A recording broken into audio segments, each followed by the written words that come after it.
Dans le livre, dans un premier temps, j'ai parlé des maux dont souffre la jeunesse africaine. Et les maux dont souffre la jeunesse africaine, nous avons principalement le chômage, nous avons l'immigration clandestine qui sont extrêmement liées. Nous avons également la sous-scolarisation. Dans la seconde partie du livre, le second chapitre, j'ai eu à faire des recherches par rapport aux réponses qui ont eu à être développées par les États africains. Quelles ont été les réponses qu'ils ont essayé de développer pour parer au chômage, pour parer à l'immigration clandestine et à la sous-scolarisation.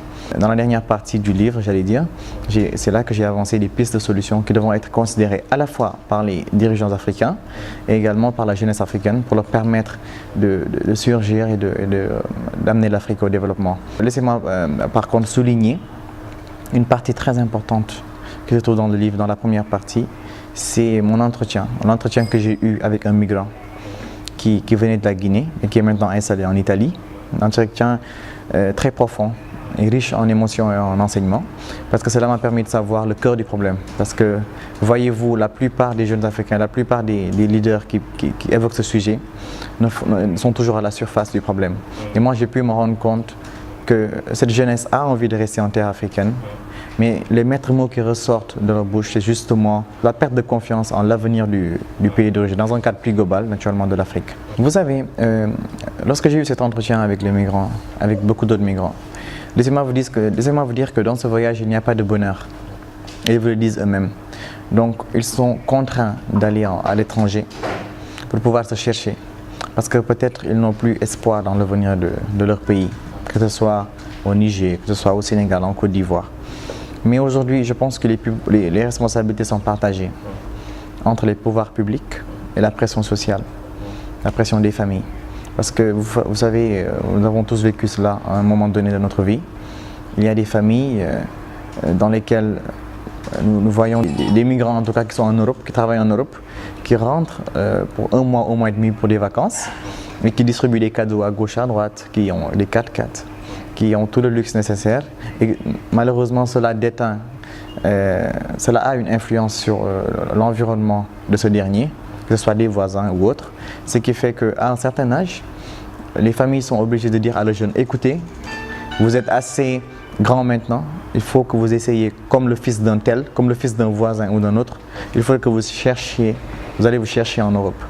Donc il y a cette influence d'un côté, et de l'autre côté, il y a la responsabilité des pouvoirs publics. Je pense qu'ils doivent chercher des stratégies et chercher davantage à offrir des opportunités à ces jeunes pour qu'ils puissent rester sur le continent. Je fais allusion à l'entrepreneuriat, parce que je le pense, l'entrepreneuriat sera en tout cas la clé, ou bien sera le remède contre tous ces maux auxquels font face la jeunesse africaine. Vous savez, nous avons dans le centre du continent, nous avons Boko Haram, nous avons d'autres mouvements de violence qui se sont formés, et vous n'êtes pas sans savoir que ces mouvements de violence sont majoritairement composés de jeunes. Pourquoi est-ce que ces jeunes, maintenant la question est de savoir pourquoi ces jeunes maintenant intègrent justement ces mouvements de violence? Même parce qu'ils n'ont pas d'emploi, parce qu'ils n'ont pas d'occupation. Donc ils sont facilement influencés par ces leaders de mouvements de violence pour qu'ils les rejoignent. Parce que d'une manière ou d'une autre, cela concourt à l'expression de leur désespoir à travers le continent. Et c'est de cette manière justement qu'ils le révèlent. Nous avons également les djihadistes au nord du Mali. Et ces mouvements également, comme à l'instar de Boko Haram, sont majoritairement composés de jeunes qui manquent d'occupation. Parce qu'un cadre diplômé, bien quelqu'un qui a sa structure, un jeune entrepreneur, a autre chose à faire que de rejoindre des mouvements de violence. Et ce n'est pas du tout dans sa logique. C'est parce que les jeunes manquent d'occupation, c'est parce qu'ils sont au chômage, c'est parce qu'ils n'ont pas de revenus financiers, qu'ils expriment leur mélancolie, leur colère envers les dirigeants de ce pays. Et à travers justement cette expression de colère, à travers cette expression de perte de confiance, nous avons des mouvements de violence qui se font un peu partout, qui s'érigent un peu partout en Afrique, au plus grand détriment du continent. Il est plus qu'urgent et important de solutionner ces maux auxquels font face la jeunesse africaine, parce qu'on ne sait pas jusqu'à quel niveau cela peut découler et vraiment retarder le développement de l'Afrique. Je préconise très humblement l'entrepreneuriat, parce que je pense que l'entrepreneuriat concourt avant tout au développement d'un continent, à l'instar des pays asiatiques. Alors, l'entrepreneuriat, que ce soit dans le domaine agricole, que ce soit dans le domaine du stylisme, que ce soit dans le domaine financier. Vous savez, l'entrepreneuriat peut servir comme une clé vers la réussite, comme une porte vers la réussite, j'allais dire, au même titre que terminer ses études, avoir un master et trouver du travail. L'entrepreneuriat ne doit pas être considéré comme un second choix, mais plutôt comme une porte vers la réussite.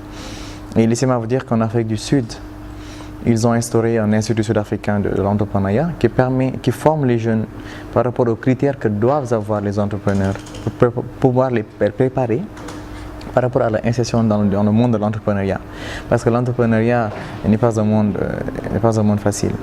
Il faut avoir de la détermination, il faut avoir du courage, il faut pouvoir gérer d'abord les risques, mais également avoir de la patience. Et tout cela, ce sont des acquis que doit avoir le jeune entrepreneur pour pouvoir exceller dans ce domaine. À côté de cela, nous avons d'autres exemples d'États africains qui ont réussi ce pari, ou bien qui ont réussi, j'allais dire, à 80% ce pari. Et je pense à la Tunisie, à travers les politiques publiques qui ont instauré le programme, le PC50, qui permettent aux jeunes d'insérer le monde professionnel. Une fois qu'ils ont le diplôme, une fois qu'ils ont le master et fraîchement sortis de l'université. Parce que l'État s'engage à payer la moitié du salaire pendant la première année et facilitant ainsi leur intégration dans le monde professionnel. Donc vous voyez, tout ça sont des initiatives qui permettent aux jeunes d'intégrer les structures et d'intégrer le monde professionnel et de pouvoir se développer. Même si vous n'avez pas la formation qui s'y est, laissez-moi vous dire que l'entrepreneuriat peut se faire dans le secteur informel comme dans le secteur formel.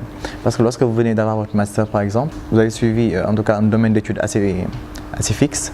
Donc vous pouvez aujourd'hui vous imprégner de ces connaissances pour pouvoir ouvrir un cabinet, pouvoir chercher les contacts. Et vous savez, une entreprise ne se fait pas du jour au lendemain, mais en tout cas chercher dans le domaine formel à exercer une activité qui est en droite ligne par rapport à vos compétences. Et ceux qui sont dans le secteur informel, je pense que ce sont les meilleurs exemples en tout cas de l'entrepreneuriat, ceux qui sont dans le secteur informel, parce que nous avons les ateliers de couture, nous avons ceux qui ont commencé les poulaillers, nous avons l'exemple de Babacar Ngom, l'ex-directeur, président directeur général de Sedima, qui a été dans le secteur informel, qui a commencé avec un petit poulailler, avec un petit montant de 60 000, et son entreprise, d'ailleurs c'est un capitaine d'industrie justement actuellement dans le secteur de l'agroalimentaire. Et tout cela, ça s'est fait avec de maigres moyens. La formation, elle est nécessaire, parce que lorsqu'on sort d'une université, lorsqu'on a une éducation, et on est dans le secteur formel, on peut investir dans un secteur qui nous est familier. Donc une personne, en tout cas un jeune qui a été à l'université, qui a été en tout cas dans une école de formation, pour aujourd'hui sortir avec ses diplômes en main et essayer d'entreprendre par rapport à ses activités qu'il a eu à étudier, dans laquelle il a eu à être formé. Aujourd'hui, ce sont les familles qui sont prêtes, les mamans sont prêtes à vendre leurs bijoux, leurs parures en or, les papas sont prêts à vendre leurs bœufs et leurs moutons, tout le troupeau, pour pouvoir lui payer ce prix du voyage que j'appelle entre guillemets sans retour. Parce que il n'y a pas de bonheur dans ce voyage, mais également il n'y a pas de certitude d'atteindre le pays de destination, encore moins de pouvoir revenir. C'est cette question de financement justement. Je me pose la question, pourquoi est-ce que cet argent n'est pas remis aux jeunes pour l'inciter à investir dans son pays d'origine et de créer des emplois autour de lui? Parce que naturellement, il pourra embaucher des voisins à gauche et à droite. Vous voyez, pour qu'ils lui prêtent main forte, pour qu'ils lui servent de main d'œuvre justement dans le cadre de son entreprise. Vous voyez un peu ce que je veux dire? Mais également, il peut apporter de la valeur ajoutée dans l'économie du pays et ainsi permettre à l'économie, peut-être à la majorité des économies africaines, d'atteindre une croissance à 2 chiffres. Les jeunes Africains ont naturellement la possibilité de diriger l'Afrique, ont naturellement la possibilité de permettre à l'Afrique de se développer. Mais toujours est-il que nous avons besoin de soutien, nous avons besoin d'accompagnement technique et d'accompagnement financier. Les jeunes ont besoin d'être formés par rapport à l'exploitation de nos ressources. Parce qu'aujourd'hui, on ne peut pas reprocher aux puissances étrangères, lorsqu'ils sont engagés, de profiter des avantages qu'offre le sol africain. Parce que malheureusement, nous n'avons pas assez d'entreprises qui peuvent compétir à forces égales par rapport à ces mastodontes qui viennent soit d'Europe ou d'Amérique. Donc, naturellement, nous avons besoin que ces jeunes soient formés parce qu'ils ont les capacités de recevoir cette formation. Les jeunes Africains sont des jeunes intelligents, sont des jeunes ambitieux. Donc je pense très sincèrement qu'ils peuvent aujourd'hui, s'ils en sont donné les opportunités, de faire même beaucoup mieux et beaucoup plus que les puissances étrangères par rapport à l'exploitation de nos sols et par rapport au développement de l'Afrique. L'Afrique peut diriger le monde. levons-nous tous ensemble et travaillons pour le développement d'Afrique. Parce que c'est nous, les jeunes Africains, qui ferons l'Afrique. Et personne d'autre ne fera ce travail à notre place.